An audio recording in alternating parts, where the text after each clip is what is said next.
মহামান্য রাষ্ট্রপতি পদত্যাগ করেছেন শারীরিক কারণে, তার পদত্যাগপত্রে বিস্তারিত উল্লেখ করেছেন।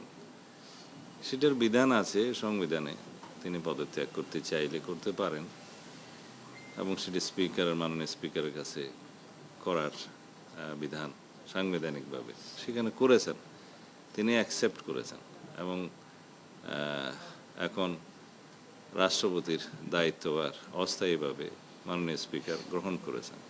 এগুলো সবই আইনি কথা।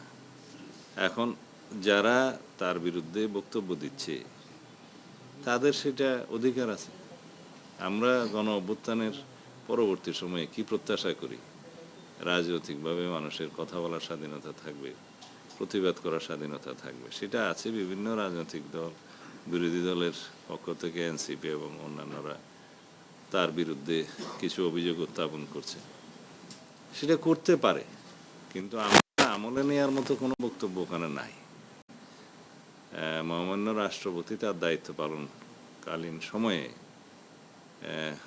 স্বৈরাচারের শেষ দিকে ইন্টারিম গভর্নমেন্টের পুরোটা এবং বর্তমান রাজনৈতিক সরকারের এই প্রায় 5-6 মাস এই সময়ে তিনি সাংবিধানিকভাবে দায়িত্ব পালন করেছেন এবং বিধিবিধান অনুযায়ী করেছেন। আমরা মহামান্য রাষ্ট্রপতির সহযোগিতা পেয়েছি। এখন সেই সময়টায় সংবিধান অনুসারে তিনি প্রিভিলেজড এবং ইমিউনিটি আছে তার, ফৌজদারি অপরাধ ইত্যাদির বিষয়ে কোনো আদালতে মামলা করা যায় না। এর বহির্ভূত কোনো সময়ে যদি কোনো বক্তব্য কেউ দিয়ে থাকে সেটা তাদের স্বাধীনতা আছে, দিতে পারবে। তবে আমরা আমলে নেওয়ার মতো কোনো বিষয় এখানে দেখিনি। ক্লিন মাস্টার টয়লেট ক্লিনার, সবচেয়ে সেফ, সবচেয়ে ক্লিন। এটা আমরা পত্রিকায় দেখেছি। কোনো পত্রিকা এরকম একটা নিউজ দিল, তার কাছে কি তথ্য প্রমাণ আছে তাকে জিজ্ঞেস করতে হয়। আমাদের কাছে সেরকম কোনো তথ্য নেই। আর কথা বলার জন্য লন্ডন যেতে হয় নাকি? আজকালকার ইন্টারনেটের দুনিয়ায় লন্ডন যেয়ে কারোর সাথে কথা বলতে হয় না, তো এটা আমার কাছে অলিক মনে হয়। কথা বলতে চাইলে তো এখান থেকেও বলা যায়। সেই সময় দায়িত্ব পালনকালীন সময়ে তার বিরুদ্ধে কি কোনো অভিযোগ কেউ দিয়েছিল?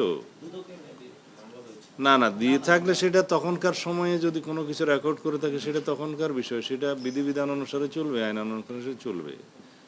না, সাবেক রাষ্ট্রপতি হিসাবে তিনি আইন অনুযায়ী যা সুযোগ পাবেন সেটা অবশ্যই পাবেন এবং তার প্রোটেকশনের জন্য SSF PGR সহ এটা 6 মাসের একটা বিধান আছে, সেটা 6 মাসের তিনি তাদের সুযোগ পাবেন, মানে প্রোটেকশনের সুযোগ পাবেন।